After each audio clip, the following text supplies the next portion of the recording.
As I am passionately organizing content, I'm going to do a passionate talk about a very boring topic, which is safety.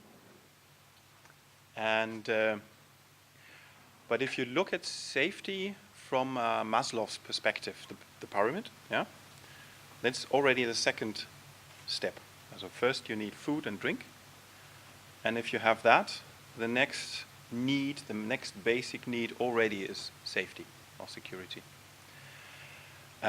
So it's an extremely important need.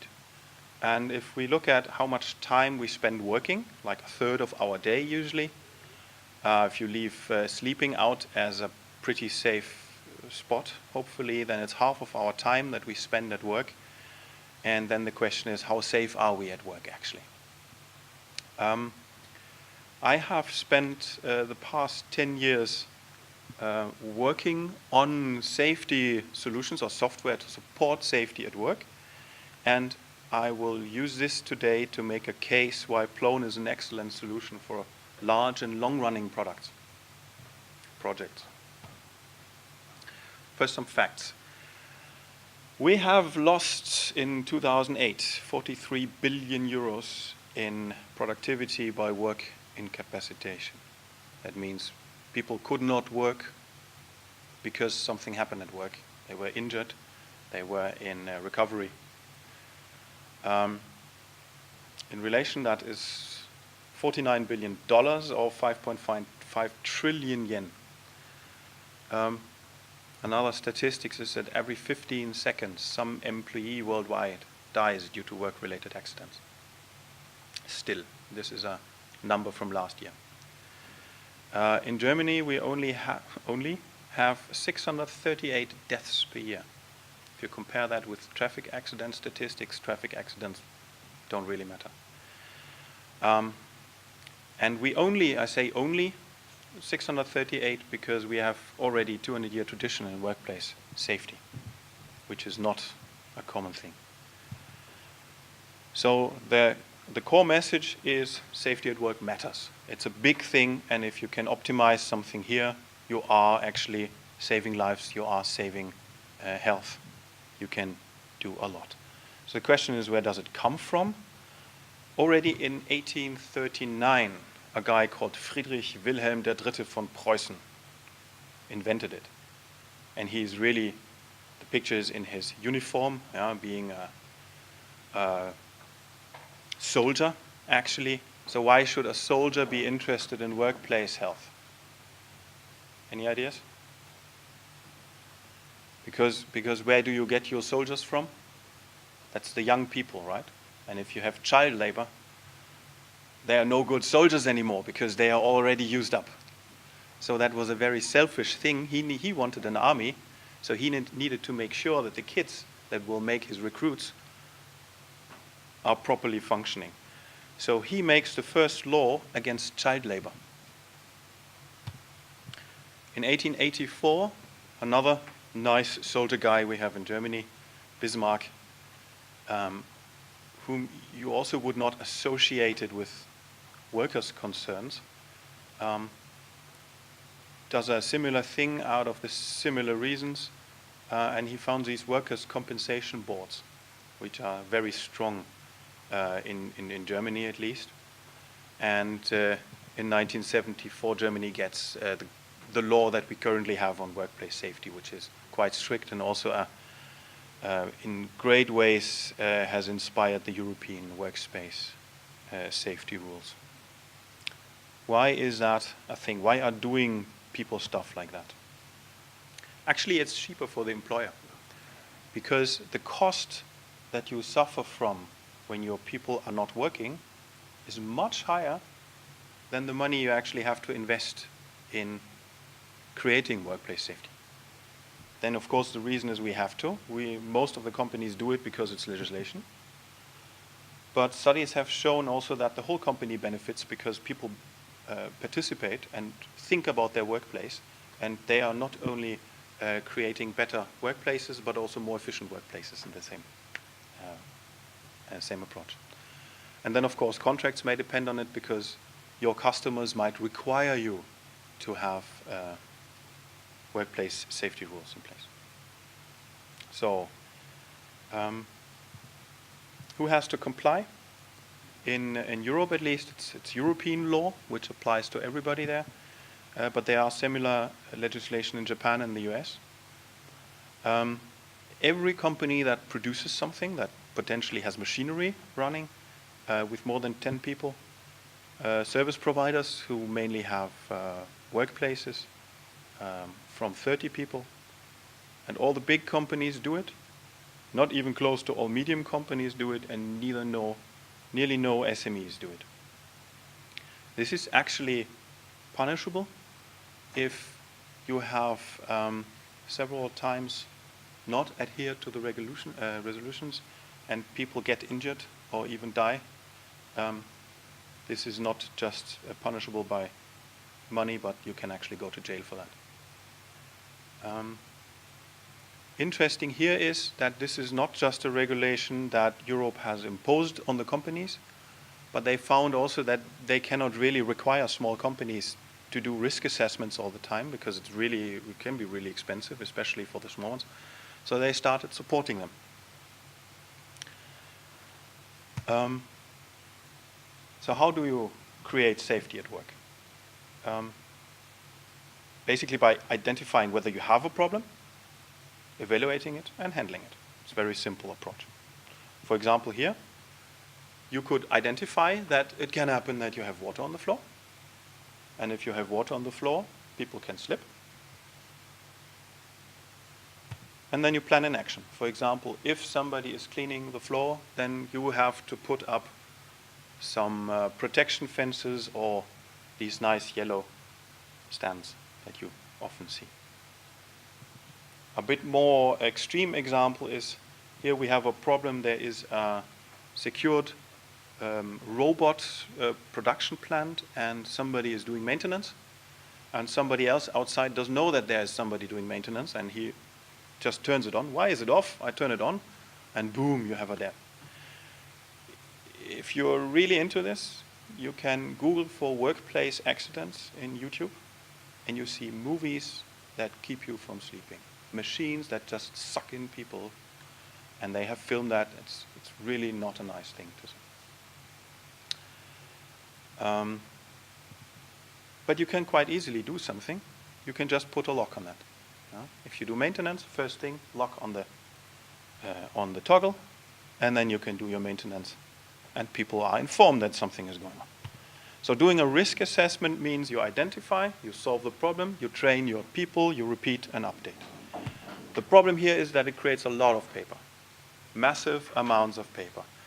You record problems, you write it down. You document that you did it, you write it down. You plan measures, you write that down. You plan remedies. And of course, because it's a legal requirement, you have to document that you have done it. So if the authorities come and want to see whether you did your risk assessment, they expect such a piece of paper. And of course, nobody's reading that, but they are putting it because you have done it, so it's archived, filed, for the case that something is happening. And if something happened, they will pull that out and will see whether you have taken measures or not. The first argument that companies come with is, oh, that will cost me even more time. That will keep me from my actual work. It's not up to date anyway. I do it once, and then I have to renew it in 2 years, so from next month it's not up to date anymore. And I can't read all of this anyway. And it's just more bureaucracy. But then it's so simple. You could identify the whole thing mobile, elaborate at your desktop, do an online planning of actions. Then immediately you have it digitally, so you could also make your training out of that. You can generate your reports if somebody still wants that paper, and export your training material if you have to do some training off-site. Another good thing for keeping it online is transparency. If you have that stack of paper, that is placed in one place in the company, probably locked away in an archive. If you have it online, everybody can have access to that. Even the work council or the company physician, the doctor could check if he gets a lot of back injuries in where are you working and what is in the risk assessment, is there something we can improve? So you are helping people to self-organize even. Heads of divisions release assessments when they have found it to be okay, and you can do your online trainings. And even updating is much easier, because a system could send out just simple notifications to the heads and say, your risk assessment needs updating, take a look. And you, of course, update based on the former version. You're not writing the whole thing again, but you are taking your old version and checking whether it's still valid. Yeah? Much less work, much less bureaucracy, much easier. And that's what that actually looks like. That's the welcome page that does some explanation. You can log in. In the EU version, you can register with any account. There is no validation. It's not even checking whether the email is true, because nobody wants to audit you. It's a tool for the companies to help themselves. Nobody is really checking whether a company is doing it properly. They can get themselves checked if they want to, but it's not done by the EU. So then you get a listing of your assessments that you have performed, and there are templates. So the sectorial organizations of the different countries can provide the checklists, and then the companies of these sectors can just take the checklists and fill them out. And of course, the sectorial organizations know quite good what are the risks in my sector. Yeah? In my development company, I don't have machines. I don't need checklists that ask for machines. Yeah? But if I have a cleaning agency, I have water on the floor all the time. Yeah? And then you have questions like this, and it's quite easy. You have a problem up here, and you can say, yes, I have a problem, or I don't have it. Or in this case, it's I have it under control, yes or no, or it's not applicable. And I can read more information below if I don't understand the problem immediately. And there is even space for legal paragraphs where you can explain why you need to check for that and so on.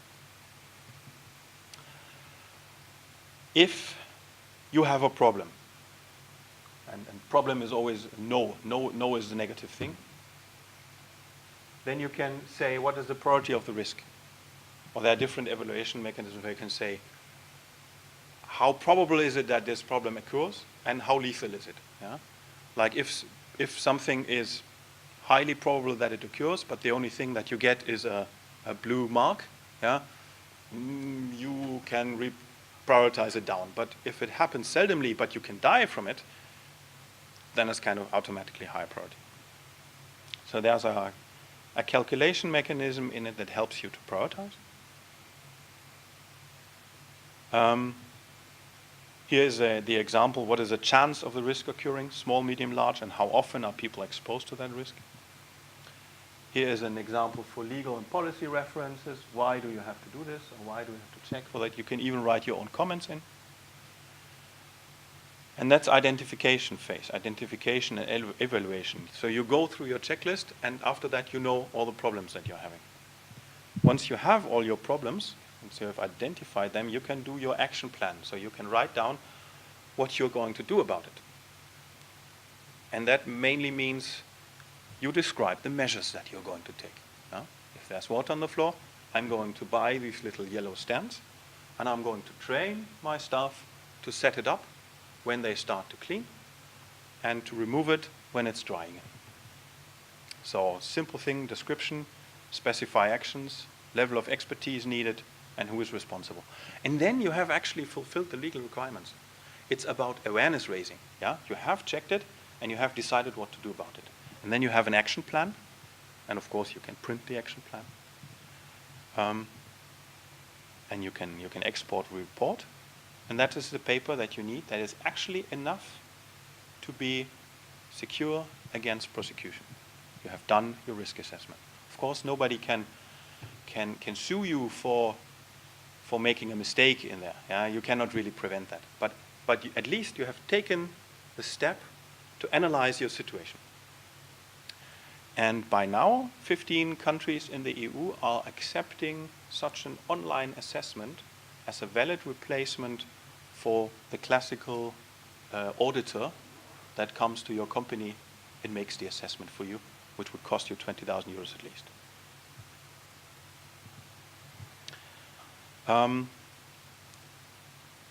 Here's an example for training material.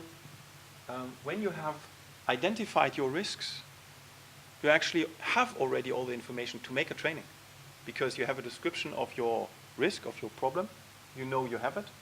You have some good practice information added. What can I do to resolve the problem? You have put in your own measures. So you can also export slides, PowerPoint slides from that, or make an online presentation. And there's a little space where you can actually put a little bit of text on your own if you want to personalize your slide. And the risks have also good imagery usually attached, and none of that you have to do yourself because it comes from the sectorial organization. So here you can see the slides, and there is a button somewhere. You can see now. You can press a button and then it will do an online presentation right away, or you export it, of course. The whole thing works mobile. It's responsive. It has been designed mobile first. And the idea is that you are actually going to your plant, to your factory, and you're going through, do I have that problem? Yes, no. Do I see it somewhere? So you can make the assessment in situ, in the place. So, and the whole thing is called EURA Online Interactive Risk Assessment.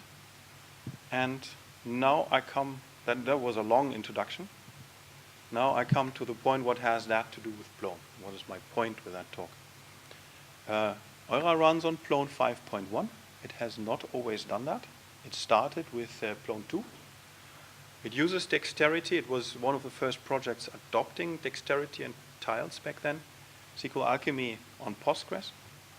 It has the Plone CMS to create these templates, the questionnaires basically, and perhaps somebody still remembers New Plone. That was a Plone 2 skin back then. That's what we still use for the editor interface. And it uses Plone and SQL Alchemy for the front end to provide high performance for many users in parallel. So filling out the form is done in an optimized way. More or less, we have skins that write them directly into the relational database. That's the new Plone interface. That old is it? Huh? But it works fine. So that's where you basically create your tree of modules and questions. It's a questionnaire designer, if you want. It supports versions, and you can work on your questionnaires and then publish them once done. And what's so special about this? I want to make a point against the people who say Plone is dead and doesn't evolve so much, because I like it as a very stable platform. That has actually 11-year anniversary now. I made that presentation last year when we celebrated 10 years. It was started in the Netherlands as a tool for exactly that purpose, but very quickly was adopted by the European Union, by the EU OSHA, the Occupational Safety and Health Agency, who said this is something we have to provide to our SMEs because we cannot just put legislation there and expect them to fulfill it. We also have to support them doing this. It was rewarded in the Stoiber report to reduce bureaucracy. And since then got an upgrade to Plone 4 and a new UI in 2015 finally. In 2018 we have extended that for Daimler, also to be used in the enterprise market, because they also noticed that it's not that different to our custom solution that we're using internally. Big corporations have to do it also all the time. They have all the same problems, and it's insanely expensive for them to do. And if we just can attach that to their Active Directory, user management, single sign-on, whatever they have, and represent department hierarchies to assign tools, then they can use it right away. So it was really only enterprise functionality, and now they are launching it in a few weeks. And they are now going to present it to the workers' compensation boards that I mentioned in the beginning, and which were very opposed to the EU approach many years ago, because the EU is only giving us new bureaucracy. The setup survived in a highly political environment. Workplace safety is usually negotiated between tripartite structure. There are governments making rules, there are these trade unions protecting the workers, and there are employer organizations protecting companies. And they are all fighting on this topic. The governments are making rules that they think everybody has just to apply to comply to. The trade unions want to protect workers' rights. They don't want to be surveyed. They don't want to be controlled too much. And the employers always have a cost in mind. They're like, what will that cost me? And just more bureaucracy will just mean more money expenses. Then, of course, these conflicts between national and Europe. If Europe introduces rules, then many countries say, oh, more rules from Europe. We don't want that. And different member states, of course, don't do it in the same way. So there are subtle differences between the needs. One wants a more complex evaluation, the other one a less complex evaluation. One wants to put legal references more before that. And that has been very, very easy with Plone by having a core system and then just adaptation policy eggs. We have a pluggable integration of different evaluation algorithms, for example, per country or even per sector. It's very easy to report on the detailed usage thanks to the relational database where we are storing what people are actually doing. Because in the end, in that environment, it's always what you report that gives you the money to evolve. Then, of course, multilingual. It's a big, big issue. Yes, we can do all the languages. It's not a problem. What? It's not a problem. What will it cost? Yeah, you have to translate a PO file. It takes a day. It is running in 15 languages at the moment, and there are rudimentary translations for the other 9 of the EU, which are gradually being adapted. Germany currently, so we soon have 60. And it has survived probably because it's not cutting-edge software. But we have concentrated on a sensible set of functionality that does the job, and we have continually put focus on keeping it very easy and simple to use. So the front end is very quick and easy. There's not a lot of stuff to configure. It is very easy to reuse existing surveys that you have filled in. We could always upgrade. Security was an important issue. The established upgrade paths of Plone were fantastic, where other companies just had to redo their PHP systems again and again because the adaptations didn't work. We did not have any problems. The robust hotfix and versioning policy make it very plannable, because on an EU context I cannot go and say there's a hotfix, I need a new contract. We need to plan probably 6 months ahead. That was powerful, and that shapes a lot of trust in the software. And we did not have any stability issues in 11 years.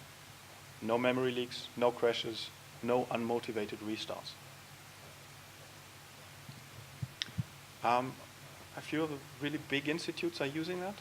TNO is the biggest research institute in Europe, actually. I think there's even, Ministerio del Lavoro, so the Italians are doing a big deal, and they are adding more features even this year. I think that Italy is planning to roll it out for all sectors in all of Italy next year. Yeah. Yes, no, there's a lot of interest at the moment. And of course it's free. It's called Euphory. The original tool in the Netherlands was called RI, Risk. And it's when we did it for the EU, it was the EU for RI system. So Euphory is the core system. There are adaptation eggs, osha.eura, that's the EU edition if you want. TNO.Euphory is the Dutch edition with subtle changes. And there is a documentation package for that in English. And you can get it. And the interesting thing is, it is actually agnostic to the content. So we have another private company who is using it to go to kindergartens. And they have to audit kindergartens. So they make their dedicated checklists. Different kindergarten types have different requirements. So they go there with a mobile phone and check whether there are these protection thingies in the doors so that you cannot put your fingers in, stuff like that. And then they come back and produce a report. There's no need to make, this is also kind of workplace safety. But you could also do that to check whatever you want. Also, safety is a very general thing. And that's EURA, Online Interactive Risk Assessment. 11 years, and there is no end to see. I guess we are operating that for another 10 years at least. We just won another contract for 5 years to support it. I don't think that the EU is stopping that project. Any questions?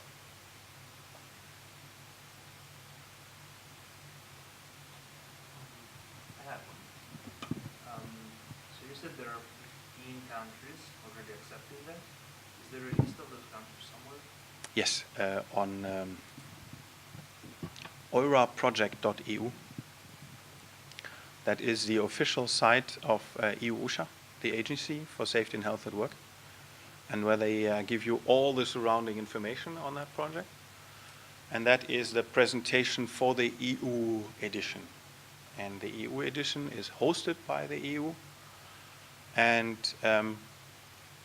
any member country can use it if they want. They get an account. They can account for the country. The country can then create accounts for the sectors that are interested, which then get an account, and then they can go there and create their surveys.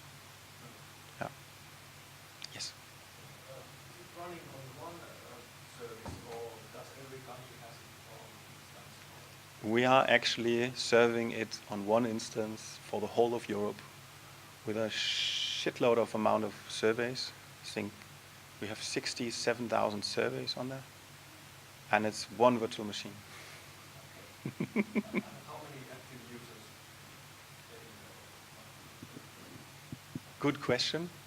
I don't have direct access to the statistics, but we have, I think, a few hundred active editors who are editing once in a while, but as in a classic installation, that is not the main traffic. And we have at times thousands of users filling in these checklists, but the overhead is minimal because more or less they click next, and a few bytes are saved directly to the relational database, so we can do a lot of concurrency.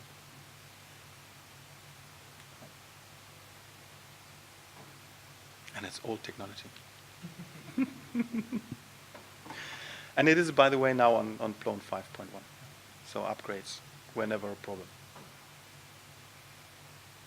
Thank you.